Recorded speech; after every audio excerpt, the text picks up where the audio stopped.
Welcome back to Lunaform, a 2D isometric construction management game where you play as a spaceman tasked with terraforming the moon. We now have a procedurally generated tile map with a spaceman who walks around bumping into things, with some very simple idle and walking animations. This week I started with expanding the tile maps to give a bit more variation on the visual scenery. Doesn't it look great? In order to tone it down a bit, we store all of the tiles in an array and give each item a weighted value so we can control how often each type of tile appears, with the majority being regular blank tiles.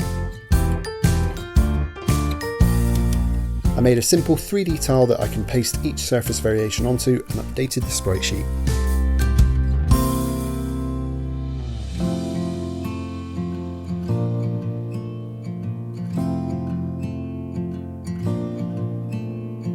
I want the basic ground level terrain to be barren and lifeless, with colour coming from the characters, buildings and terraforming as the game progresses.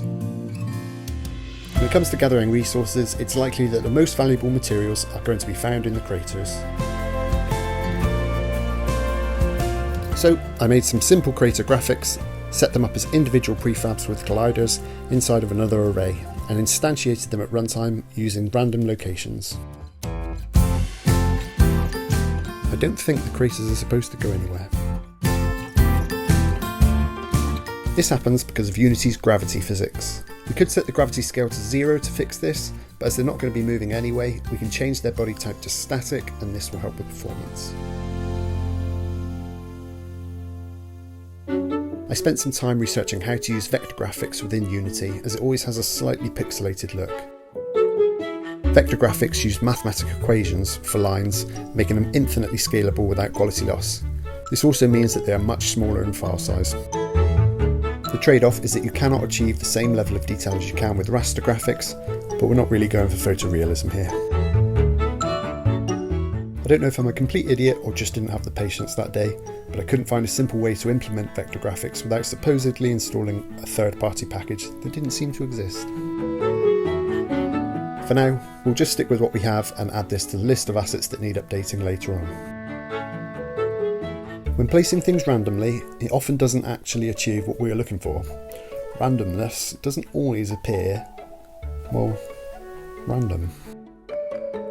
When Apple were creating iTunes, users complained about the shuffle feature not appearing to pick tracks randomly. So, Apple added some constraints to make it appear random, but actually gave the users what they really wanted. This is called pseudo-random. I added some restraints to the creator generator code that leaves some space around the character, as well as the edge of the map, and also looks at the placement of other creators so they don't overlap. In order to be able to test this, I wanted to add a UI button that reloads the scene without having to stop the game and rerun it every time. This should have been a simple canvas and button, but it proved to be a much bigger hassle than I'd anticipated. But I got there eventually by changing the game resolution to a fixed amount rather than free aspect.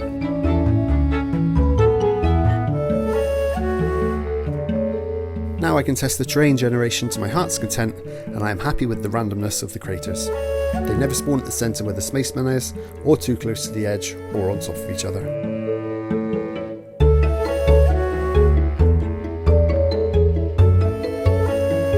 Next I wanted to tackle something that's been bugging me for a while. If humans actually wanted to terraform and colonise the moon, we would have to send robots there first to do a lot of the groundwork. I thought about the possibility of having them as an astronaut left behind from the moon landings back in the 70s. But that would limit me in terms of technology available for upgrades, plus it just feels a bit old-fashioned. So, I decided to get rid of him altogether in favour of a new protagonist, a robot. This brought us back to a sense of realism, but unfortunately did away with our spaceman animations. I spent way too much time trying to stop the robot from moving off the map. I later found out this was because of the 3D nature of the tiles I was using. All of my code wasn't accounting for the fact that there was a tiny piece of wall within the map bounds. And so any isometric offsets I was including in the movement calculations were not consistent. Next, I wanted the robot to be looking in whichever direction it was facing when moving. As a nice change, this was an easy fix of just flipping the direction of the sprite based on a positive or negative direction of movement on the screen's x-axis. spent some more time playing with rocks before deciding that I wanted the robot to face away from the camera when moving upwards, giving us a grand total of 4 different directions of travel for our robot.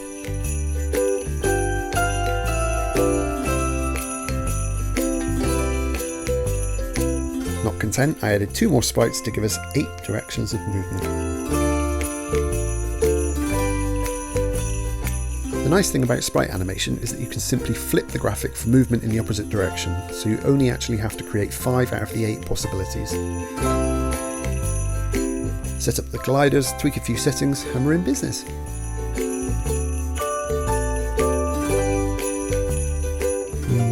Not quite. Because the movement is constantly switching between axes, the robot appears to shake rather violently when deciding which sprite most closely resembles the direction of travel. After doing a bit of research, I found something called the A-star algorithm. This is basically a computer's way of pathfinding between a start location and a goal location with obstacles in the way. And is something that works very well with grid-based maps. This means that before the character does any movement, it looks at all possible viable routes and picks the shortest one. To do this, you have to create a grid of nodes that sit on top of your tile map, where each node has a cost value based on the terrain type underneath. If the terrain contains something the player cannot move through, it gives it a high cost compared to the clear tiles. Here you can see the red nodes represent the craters that cannot be moved through. To account for the difference in size between the nodes and the sprites, I created a buffer around the no-go areas that have a mid-level cost. The Pathfinder will avoid the red areas completely and avoid the yellow areas unless it has no other option. Add in some logic to restrict the number of times the robot can change direction, and this should give us a clear route between the craters without violent shakes.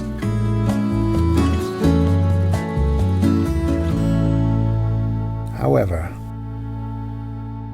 at this point, while looking at some more inspiration art, I stumbled upon something called voxel art.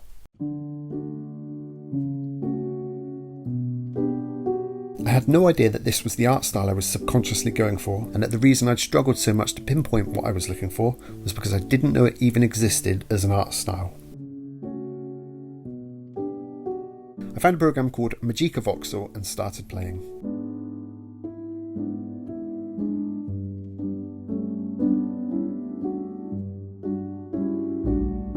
Initially, I thought I would just use this for character and asset creation by exporting the 3D object as a 2D image and using them to replace the directional sprites. But then it suddenly dawned on me, surely I can just use the 3D object itself as an actual 3D object.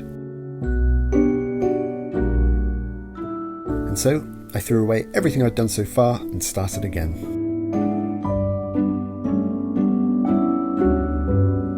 And by the end of the day, I had this.